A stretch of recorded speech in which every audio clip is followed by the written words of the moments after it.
If I was starting from scratch in 2025 with zero investing experience, then here's exactly how I'd put my money to work.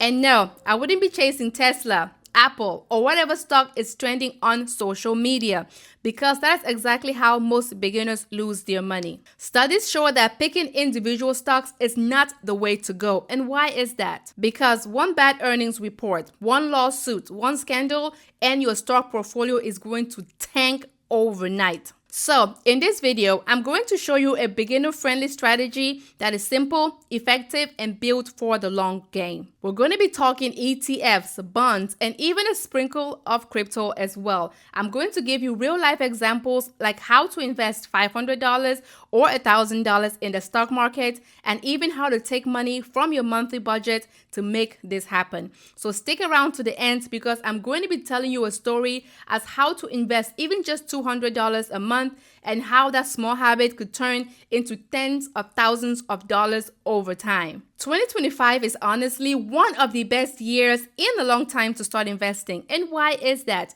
It is simply because the financial world is shifting, okay? Interest rates are higher than they have been in a decade. That means that bonds and savings accounts are finally paying real returns again. At the same time, industries like AI, clean energy, and healthcare are growing like crazy. That means opportunities are all over the place. But here is the problem. Most beginners do not know where to start at all. They either freeze up and do absolutely nothing, or they gamble on just one stock. They lose money and then they decide investing doesn't work, and then they give up. That is why I want to break this down to you step by step. By the time we're done, you're going to know exactly when to start, where to start, and you're going to feel confident doing it as well. So let's start by talking about the problem. Why does investing feel so overwhelming for beginners? First off, it's because of too many choices. You Google how to invest, and all of a sudden, stocks, ETFs, bonds, cryptos, real estate, all of a sudden your head is spinning and you don't know what decision to take. The second reason is the fear of losing all your money. If you've never invested before, seeing your money go down even just a little bit can be terrifying. Imagine you put $500 into a stock and the next week it's worth $300. Most beginners are going to panic and then sell, cash out, and just take their losses. That is not the way to go. Third, people typically have no plan. A lot of people just throw money at whatever looks good that particular day. Maybe a hot stock, a tip from a coworker, something they saw on TikTok, right? Listen, that is not investing. That is gambling your money. So here is what we're going to do instead. We're going to build a simple, beginner-friendly plan that takes away the guesswork. Here is how I would invest if I was starting today from scratch. Step number 1. Focus on ETFs instead of individual stocks like Tesla, okay? Listen, ETFs or exchange traded funds are like a basket of stock. Instead of buying just Apple or just Tesla or just Microsoft, you buy a whole bucket that is full with all those stocks. So if one company struggles, your whole portfolio is not just going to crash. For example, an S&P 500 ETF gives you exposure to the 500 biggest US companies. A total US stock market ETF is even broader. It owns thousands of companies all at once. And historically, these ETFs average around 10% growth per year over the long run. That is way better than most people are trying to pick individual stocks on their own. So I would advise you to go for ETFs or exchange traded funds instead. Next, I would advise you to add bonds for stability. For years, bonds were worth absolutely nothing, but in 2025, they're paying 4 to 5% returns per year. Bonds balance out the ups and downs of stocks, so you don't have to worry about it. Think of it like a shock absorber for your portfolio. They're not going to make things exciting, right? They're not giving you 10% returns, but they're going to make it easy for you and give you peace of mind as well. And also, they're better than putting money in a regular savings account. Next, I would advise you to go ahead and sprinkle in some international exposure. Listen, the US economy is very strong, but it is not the only economy that is growing. Countries like India and Brazil are booming as well. By putting a small piece into an international ETF, you're not just putting your eggs into one basket, but you're diversifying. Next, I will advise you to buy some crypto, but just a little bit. Hear me out. I hear people like to debate this, but here's my take. Bitcoin and Ethereum are not going anywhere anytime soon. And with crypto ETFs now available, it is easier and even safer to buy. But listen, it is still very volatile. That is why I want you to keep it at 5% or less. And yes, I myself have bought some and I'm continuing to buy them as well. Next, I want you to keep your safety net in a high-yield savings account. Before you invest, make sure you have 3 to 6 months worth of savings in a high-yield savings account. Right now, those accounts are paying around 4 to 5% interest rate.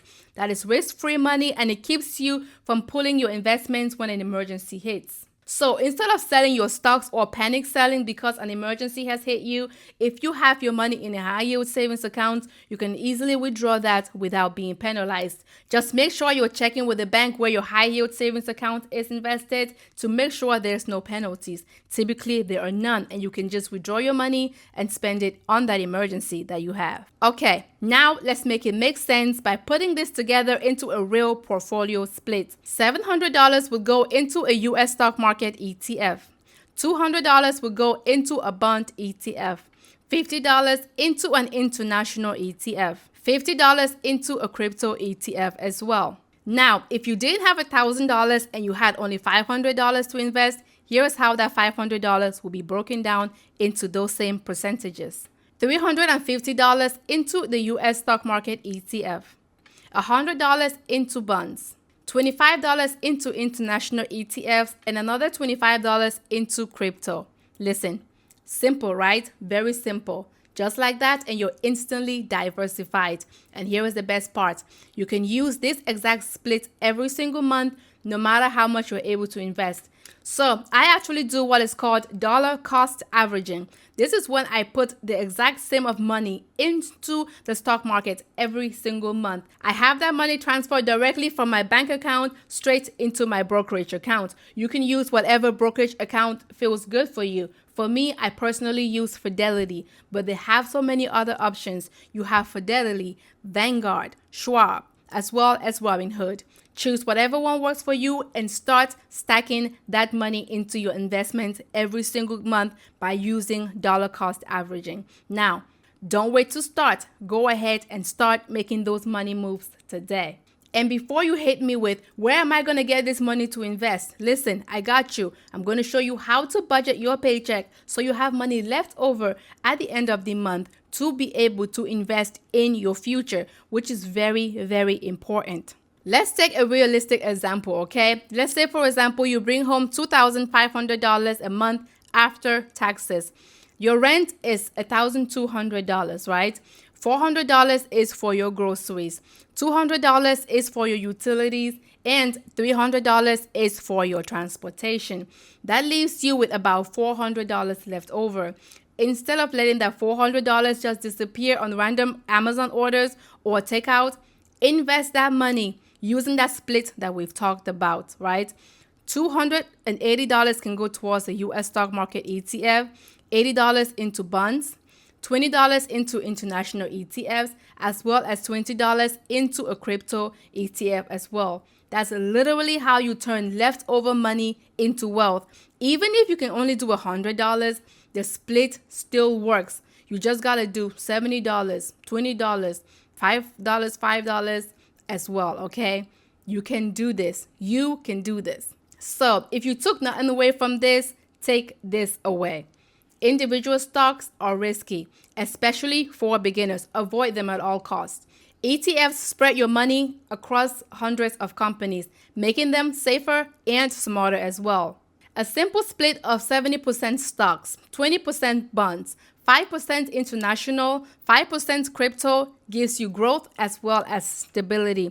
You can start with $500, $1,000, or even just $100 a month. The key is that you start, okay? And for example, Consistent investing, even in small amounts, can grow into life-changing money for you. Investing is not about timing the market, okay? It is about time in the market. If you don't get it, forget about it. Now, I want to hear from you, okay? If you have $500 today, how would you invest that money? Would you stick with ETFs? Would you try your luck with buying single individual stocks? I don't know, but I want you to tell me, okay? Drop your answer in the comments. And if this helped you, then join me, okay? Because I drop beginner-friendly videos about money, investing, and building wealth. And before you go, check out the video on the screen right now where I break down how to break down a budget that frees up extra money for you. And remember that in 2025, don't gamble. Build a plan. That is how beginners win and keep winning. And always remember that the best time to invest in yourself was yesterday. The second best time is now. You got this.